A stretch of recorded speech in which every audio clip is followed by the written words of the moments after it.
The story begins before the desk where a young man stands still, recalling that it is 10 years ago, and that is when he visits the guild as an adventurer. And on that day, it becomes the moment he falls in love with the receptionist. He is the flower bud ranked adventurer known as Jade, and he feels delighted while slicing the monster slime for the very first time. He always carries a dream of turning into a great adventurer, and today he embarks on the very first quest. And in this quest, the requirement is to defeat monsters and gather their mana stones, because whenever a monster is slain, it releases something called ether, and afterward it leaves behind its core known as a mana stone, or something similar, since he is not that knowledgeable, but the ether is then absorbed into the flower crest, engraved on the adventurer's hand. And the more monsters he defeats, the more flower petals start blooming, making him stronger. Moreover, there is a unique pattern for each of the 4 classes, and he remains content even while still a novice.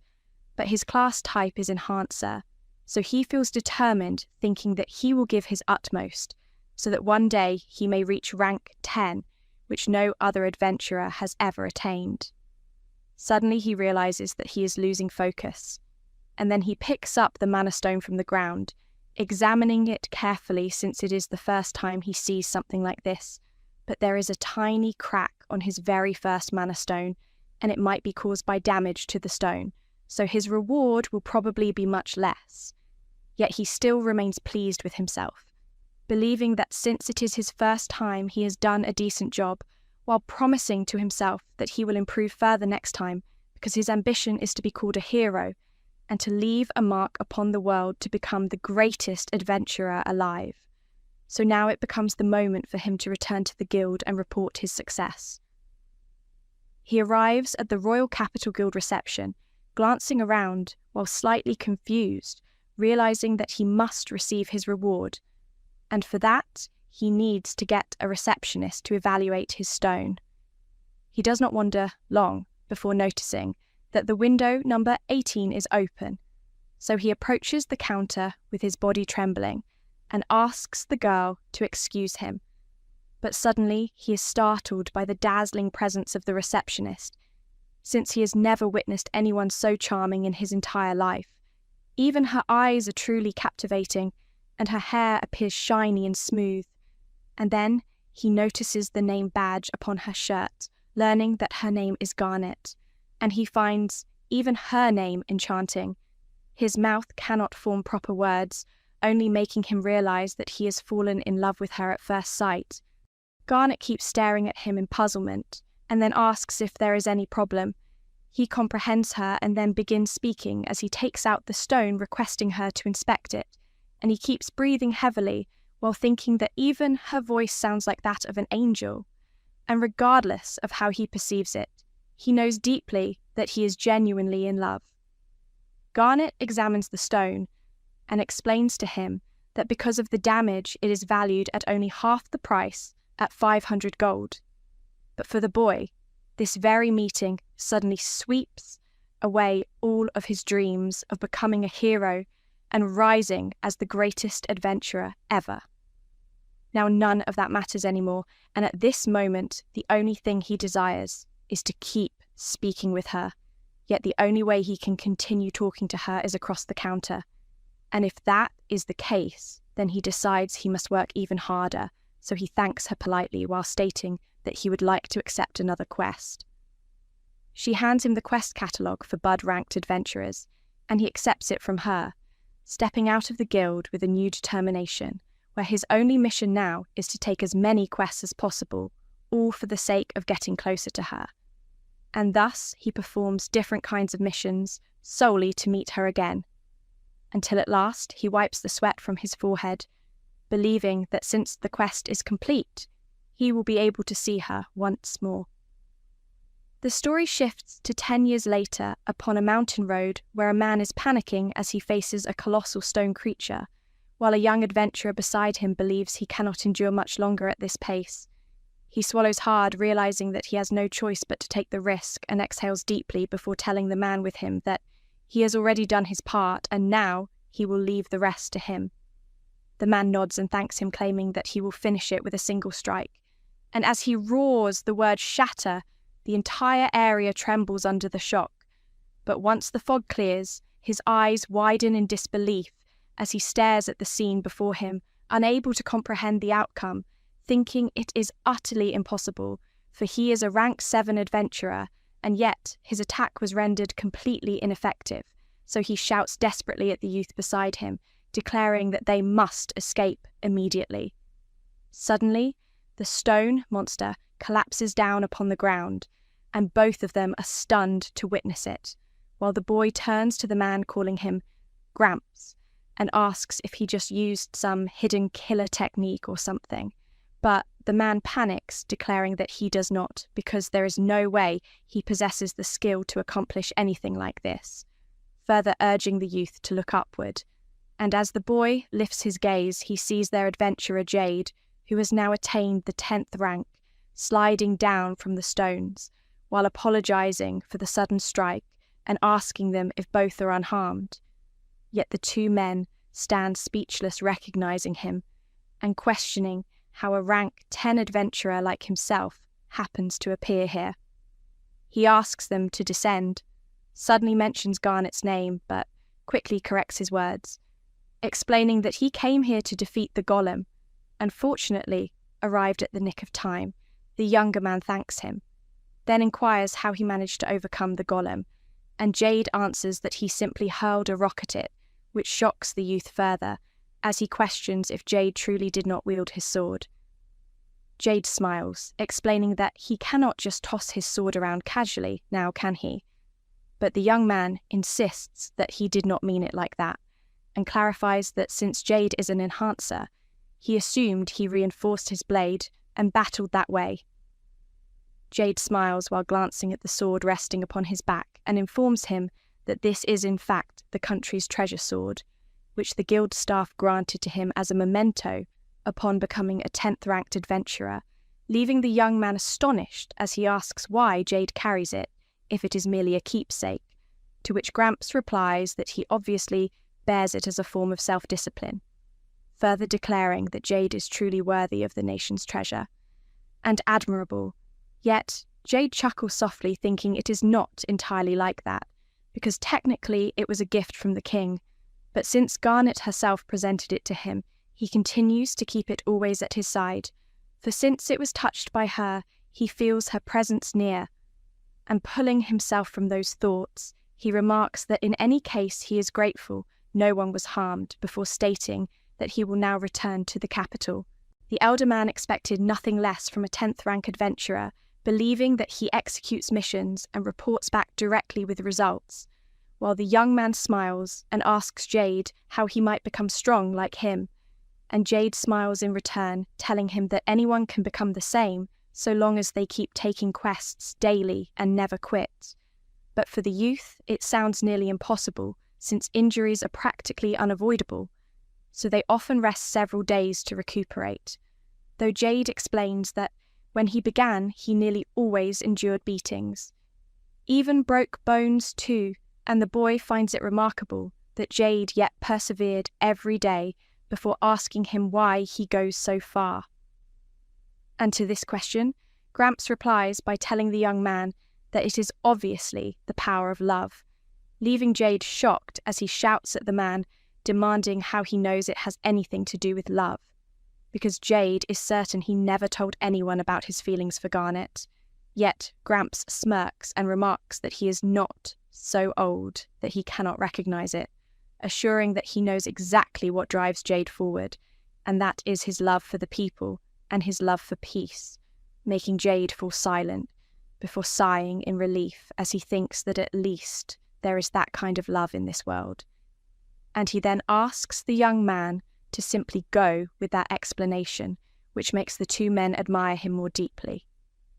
Afterward, he proceeds toward the Royal Capital Guild Hall, where all the adventurers welcome him joyfully, shouting that he has returned, and even staring in awe at the massive mana stone in his hands, while rumours spread among them that high-ranking adventurers often report at the special receptionist. But Jade always heads for the ordinary counters, And even though he is powerful, he is neither arrogant nor materialistic, but rather the selfless hero. Yet for Jade, their praise is not uplifting, but embarrassing, because deep inside, he worries that Garnet might think of him as some sort of weirdo.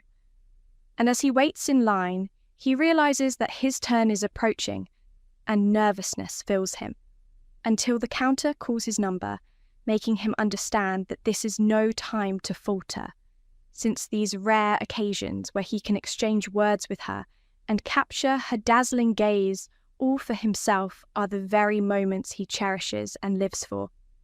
He finally places the Mana Stone upon the desk with a firm motion, and Garnet asks him for his name as she begins registering the stone. She asks him to wait for a moment while she looks into a record from which she gathers information and mentions that this belongs to the Golem's subjugation, asking him if she is correct and requesting permission to examine it. But he is so startled that he cannot speak, thinking that she appears even cuter today. And as he watches her serious expression, he realizes that she is truly adorable in the way she inspects the Mana Stone, never imagining that he would actually become jealous of a mere rock, even finding the manner in which she closes her eyes, captivating because her long eyelashes are so enchanting they nearly steal his breath. And since the Mana Stone is somewhat larger than usual, she studies it from every angle while he falls for her once more, thinking she is so meticulous, and no matter what she does, it becomes picturesque. After completing the inspection, Garnet hands him a check for 50 million gold, and he gazes at her silently, thinking that if he accepts this check, it will be a fine reward for now, though he does not want the moment to end and refuses to stop admiring her beautiful face. Yet he still takes it from her hand, knowing he cannot trouble her further, reflecting that across 10 years they have only shared strict business, and eventually he would like their bond to feel more casual. And as he receives the check, his trembling body bows in gratitude, feeling happy not only with the reward, but also because he managed to touch her hand, vowing never to cash it out and instead planning to frame the check at home as a precious keepsake. He does not linger, but informs her that he wishes to accept another quest, and as she opens the register, she shows him the quest catalogue for rank 10 adventurers, where he points at one and declares he will take it. And when she reviews the option, she tells him that once he completes the quest, he should return the Mana Stone to this counter, making him smile as he thinks that if they continue to share moments like these, they might become good friends someday.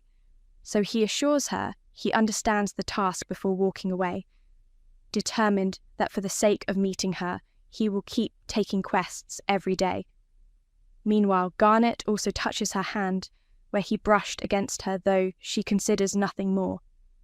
And as night falls elsewhere, a man calls out to someone asking if he hears, further explaining that he went to the capital to request a subjugation force and that adventurers are arriving soon, making 2 men rejoice as they remark that this is great news, because once those beasts are gone, it will lift a burden from their shoulders, while a girl listening behind them grows uneasy as the worry settles in her mind.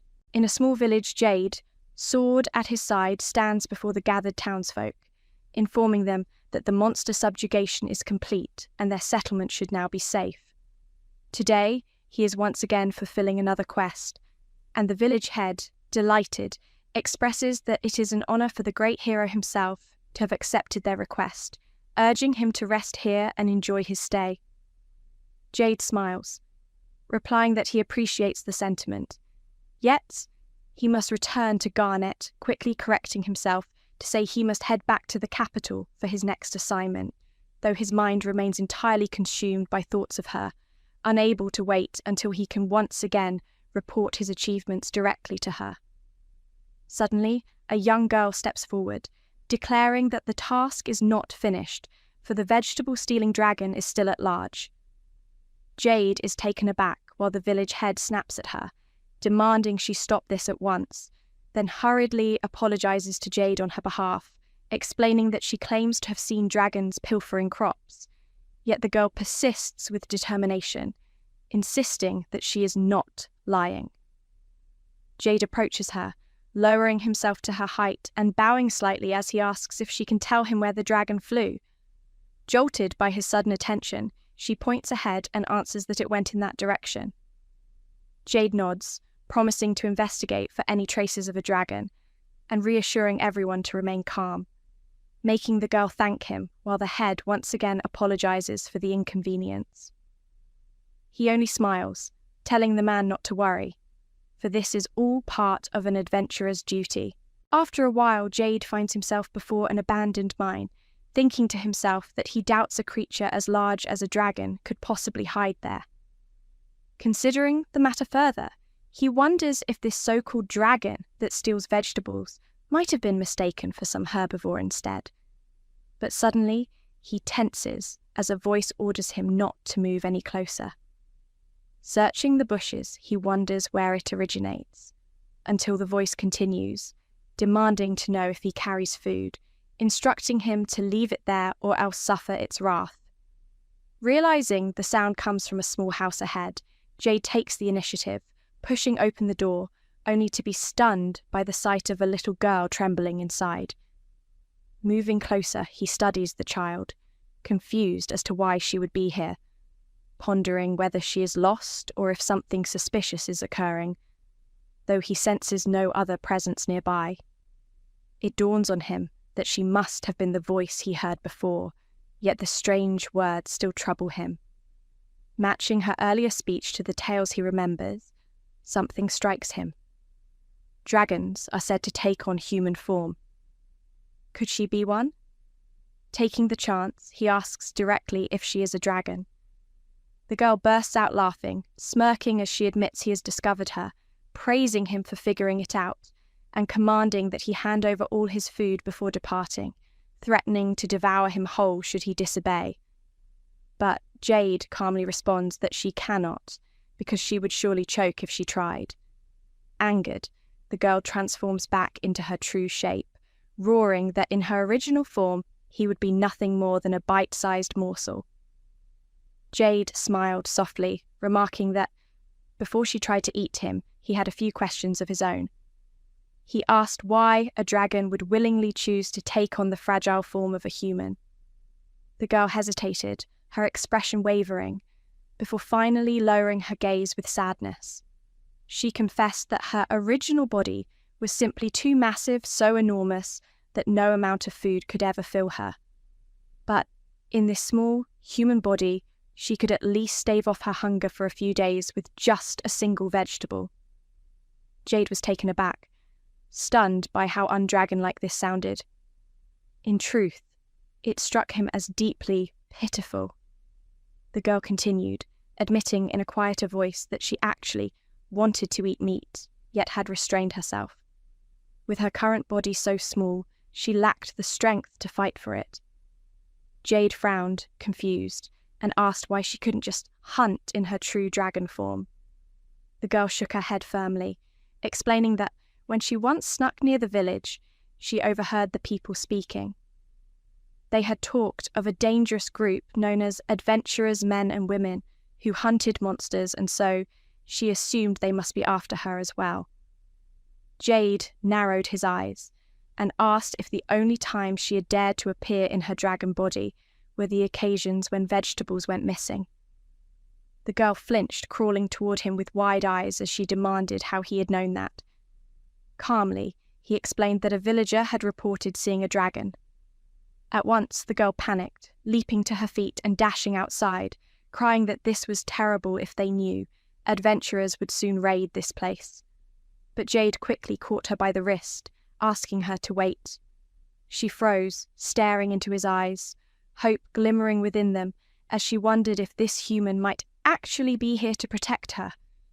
That fragile hope shattered the moment she heard him admit the truth: he was an adventurer himself. She gasped, her face paling, before darting frantically around the room like a cornered animal. Jade blinked, bewildered, then raised his hands in surrender, urging her to calm down and assuring her that he didn't harm little girls. The girl stopped in her tracks, blinking in surprise, and asked cautiously if he truly meant that. For even to Jade, she didn't seem like a wicked creature at all. Hearing his sincerity, she exhaled a heavy sigh of relief. Yet for Jade, the situation weighed heavily. As an adventurer, he couldn't simply turn a blind eye, not when standing before him was undeniably a dragon. Rubbing his temple, he thought hard, before asking whether she might perhaps be a white dragon. He explained that such dragons were recognized and protected by the kingdom. But then his shoulders slumped, and he muttered that if she turned out to be of another species, he would be forced to act, and what a troublesome pain that would be. At that, the girl straightened, marching out of the small home with determination. She declared that she was indeed a white dragon, and promised that she would prove it to him right there and then. Jade rushes after her, telling her that she simply cannot strip and head outside, but as soon as he steps out, he sees her radiant figure, realizing that she truly is a white dragon, and when they return inside the house, she sits on the box, asking him why a white dragon is protected, and he smiles, explaining that long ago a white dragon saved his homeland further, showing her his sword upon which a white dragon is carved, and her eyes linger on the blade as she thinks she must thank her ancestors for doing that, and she then promises him that she will be a good little white dragon from now on. And Jade smiles, asking if she wishes to try and meet the king, because if she gains protection status, she will receive every necessity in life, which surprises her a little because it sounds wonderful and she wants to go immediately. And the next day, she hops around cheerfully in the clothes he bought for her, telling him that they are truly adorable and she looks stylish and ready to leave. And Jade feels relieved because she likes them. And as they walk into the castle, she keeps murmuring while he asks if she is ready. And she swallows nervously, answering that she is all set, and as they enter the chamber, the king states that he already knows why Jade has come. And he is the sovereign of the Sundale Kingdom, smiling and declaring that Jade has at last come to terms with becoming his successor, asking if he is prepared to guide the people of this realm. And Jade panics, realizing this is not the reason he came, and hurriedly explains to the king that he discovered a white dragon capable of transformation magic. Further, saying that he brought her here so she can gain protection status, and the girl trembles in fear, introducing herself as a harmless white dragon, further declaring that she can dress and eat on her own, and that she is clever and self-reliant, and she does not cause much trouble. And Jade is surprised by such a rigid introduction, while the king listens quietly, and afterwards admits that their kingdom owes a great debt to Jade and the white dragons. But he sighs in unease, confessing that he cannot simply allow a dragon to wander the capital without supervision, and thus he struggles with what decision to make. And the girl's eyes widen as she trembles, holding her dress tightly, and Jade observes her shaking form, realizing that though she might be a dragon, she is also just a child, and he cannot abandon her. So he smiles and asks the king to let him take responsibility for her care. And the king gives him a thumbs up, saying if that is the case, then she has his approval. And the girl, after leaving the castle, thanks Jade for all he has done for her, promising she will repay him even if it costs her entire life. And Jade smiles, asking her not to worry further, noting that he still does not know her name, and requesting one to call her by, and the girl stays silent before telling him that she will let him choose a name for her. And he asks if she is certain, and when she nods, he comes up with the name Domi, and though it is a little simple, she smiles, telling him she will accept it. And afterwards she keeps singing her name through the alleys until they reach the guild, where he gives her the heads up, and she stares at the structure, thinking it looks somewhat sinister. And as they walk further, Jade tells her that he is going to Garnet, meaning he is going to report his completed quest, and he asks her to be a good girl and stay put, and she agrees. But even while standing, she fidgets, feeling uneasy about this place, and worrying for him. And when she peers through the window, she tries to check on him and sees him happily speaking with a girl. And she notices he seems to be enjoying himself, like he has returned to childhood, and that the girl he is with looks like a sweet person. And now gazing at them both, she thinks, maybe this place is not so bad after all. And as soon as Jade steps out, he apologizes to her for making her wait so long, asking her to head home, and she is delighted because it is finally time to return home. But he smiles and admits that truthfully, he has not been home in about a year, which shocks her, and she turns back asking what he means. And he explains that he has been occupied, yet now that she is here, he will be home more often, asking her not to worry. And after that, both of them head to the abode, and even the neighbours are stunned to discover that at last someone is there. Jade is now responsible for a female dragon named Domi, and the two of them head home together. She smiles at him, mentioning that he is a pretty cool guy to be around, and that the guild place looks super fun to her. He asks if she is sure about that, and when she insists, he feels glad to know it. She further tells him that when he came out of the guild, he looked like he was really enjoying himself, so it must be a truly fun place. He feels confused, cheering at her innocent face, while his own thoughts drift to Garnet, who looks gorgeous as always. Seeing her is a blessing, and noticing she is wearing an even more dazzling outfit than yesterday makes him lose focus for a moment. After walking for a while, Domi asks if they are there yet, but he apologizes, telling her not to worry because they are almost home, while he quietly thinks that he has not been there in about a year. Yet, it feels like nothing has changed, and he is glad he still remembers the way. He tells her that his house is just beyond, and soon they arrive at a beautiful spot with a wonderful-looking home.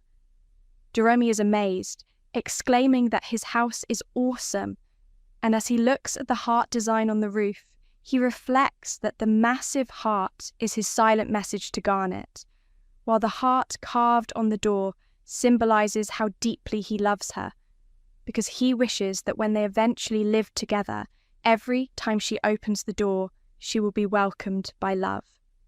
Of course, he cannot tell anyone this truth, and the workers who designed the place assumed it represented his love for the citizens. Jade urges Domi to hurry up and enter, and at the entrance he explains that the light comes from mana stones, and when she touches the doorknob, the entire room lights up, which amuses her as such a fascinating feature. Even the bathroom is designed with comfort in mind, since Jade wanted a place where he could wash away all the problems of the day, and Domi laughs in amusement at its large size. When she steps into the bedroom, she notices it is made with the highest quality feathers and custom, built from the rare materials he personally gathered. Then, she freezes in shock at the walk-in closet filled with rows of cute clothes, though she does not notice the white collection, until he explains that these are wedding dresses, and there are 28 in total. He gazes at them, thinking everything here is for Garnet, because no matter what style she prefers, it should be covered by this wide variety, even if he does not know her taste perfectly. Domi shouts in excitement, saying she really wants to see one of the dresses worn by someone, and asking him to call out his wife. He is left confused, questioning what she means, and she replies that these clearly belong to his wife, telling him not to play games because she wants to introduce herself properly, and thank her for letting her stay. Seeing Jade's silent face, she becomes puzzled, and Jade suddenly realizes that, now he thinks about it, this entire thing borders on degenerative behavior, and he panics, not knowing how to explain, since he has never confessed his crush to anyone. He quickly changes the subject, asking if she is hungry, and suggesting she take a bath while he prepares food, adding that he will let her buy whatever she wants, which makes her excited.